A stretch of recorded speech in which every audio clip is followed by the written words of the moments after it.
keeping you informed. Demerara and Essequibo 99.1 FM. Berbice 99.5 FM. Kaieteur Radio.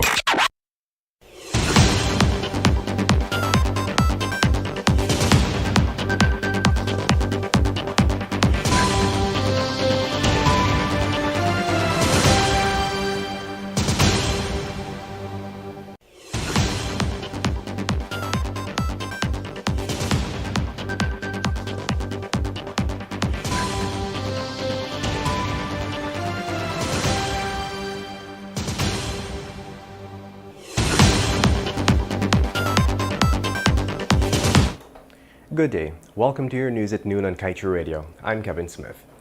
Before Hess Corporation or Sinop Petroleum Ghana Limited signed on as partners with ExxonMobil to the 2016 production sharing agreement for the Stabroek Block, they apparently racked up $31.4 million in certain expenses, which they claim Guyana must pay.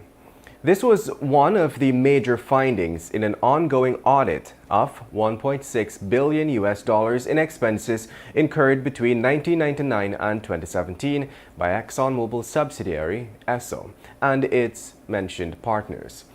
The UK firm alluded that all costs recovered by Exxon and partners must be traced back to a comprehensive general ledger.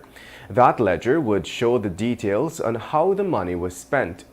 In the case of the $31.4 million, the auditor said Guyana was billed for this, but they could not find the details for this in the general ledger. IHS said this sum was related to payments made by the co-venture partners, many of which were incurred prior to the co-venture partners being signatories to the PSA. IHS further noted that the validity of these costs for recovery has not been demonstrated by Esso and should therefore be contested by Guyanese authorities. And a key report by the Guyana Revenue Authority has revealed the extent to which technical officers are going to protect their interest of the state in the audit of the $1.6 billion incurred by ExxonMobil and its partners. The audit, which commenced in November of 2019, is being undertaken by IHS Markit. In the almost 40-page long document, officials at GRA outlined a number of deficiencies that ought to have been captured in preliminary reports by IHS. One of the matters raised pointed to the failure of IHS to flag $40.4 million Exxon claimed to have spent on materials for use in the Stabroek Block.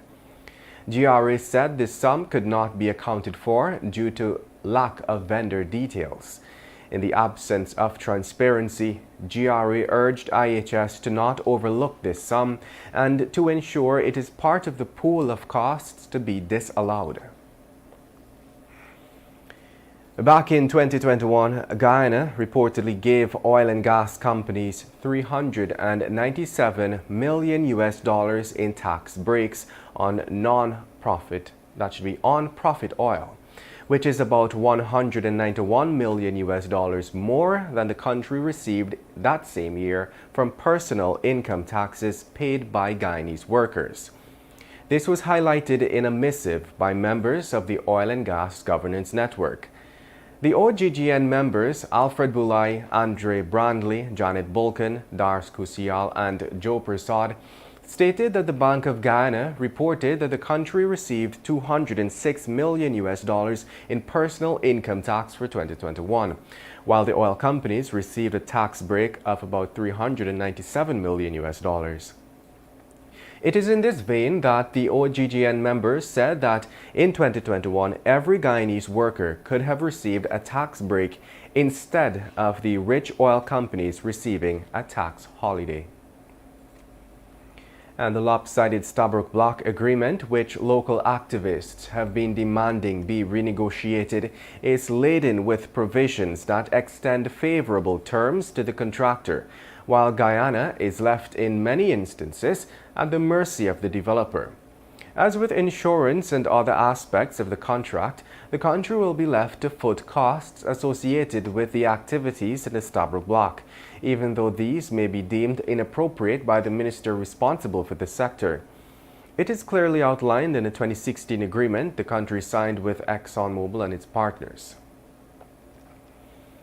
And just before we head to a short break, let's tell you the Georgetown Chamber of Commerce and Industry is upbeat about future plans to lift visa requirements for Guyana nationals traveling to Canada, according to the organization.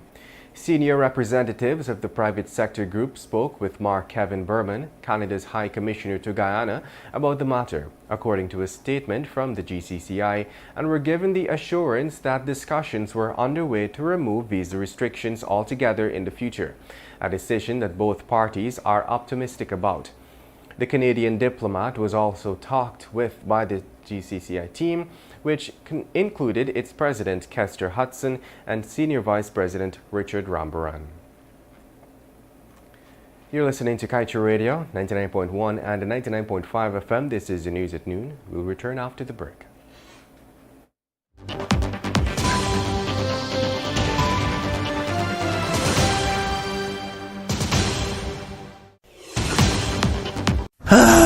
Not a single bar of service. Not with us. Digicel officially has the best mobile coverage in Guyana. Be it in Aishalton or in Etteringban, we got you covered. Digicel, better together.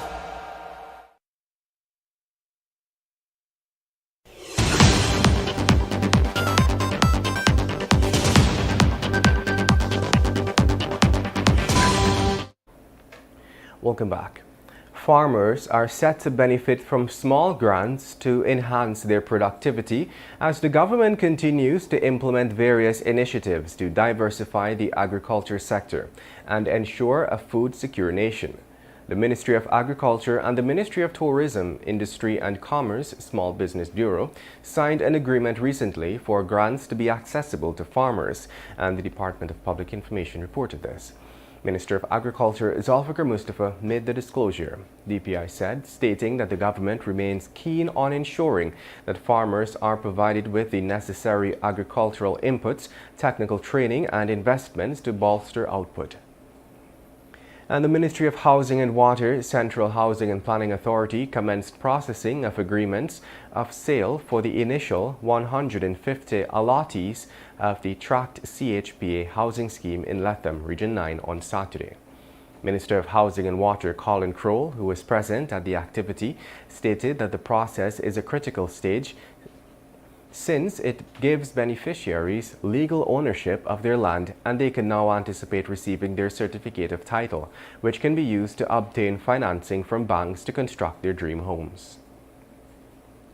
And overseas-based Guyanese Dr. Jerry Jailal believes the Guyana government can change the culture of financial irregularity by doing what is necessary to ensure those culpable of wrongdoing are sanctioned. Dr. Jailal said this is especially in regard to the findings of the Public Accounts Committee and the Auditor General report. Dr. Jailal said that while the PPP government always asserts that it stands for accountability and transparency, it has failed to act with due diligence and utmost speed to send strong signals to those charged with financial mismanagement. The transparency advocate pointed to the fact that over the years, the system was subject to significant abuse and major violations, as reflected in successive reports of the Auditor General, without evidence of sanctions being imposed on the concerned officials. According to Dr. Jailal, both the government and the opposition must be willing to enforce sanctions when there are clear breaches and malfeasance through acts of omission and commission. You're listening to Kaieteur Radio. This is the news at noon, and as usual, we turn the pages of today's Kaieteur News to page 7 to get a little blunt.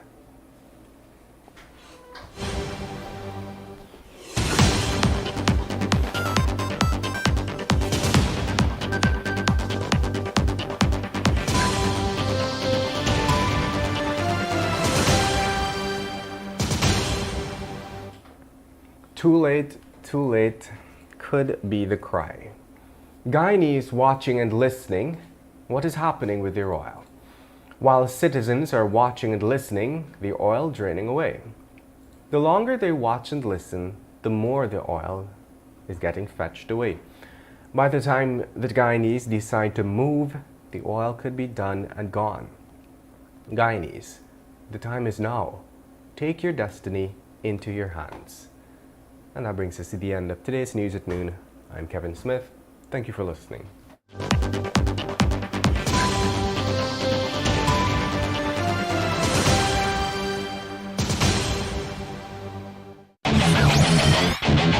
Want value for your advertising dollar? Then place your ads on Kaieteur Radio's newscasts. Streamed live on 6 different mediums, reaching hundreds of thousands. Advertise today and watch your dollar grow. Call us on 225-8465 or 226-8210 today.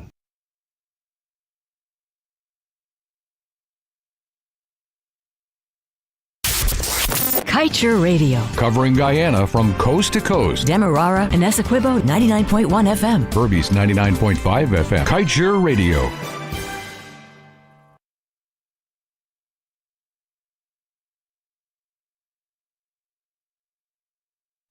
Kaieteur Radio. Covering Guyana from coast to coast. Demerara and Essequibo 99.1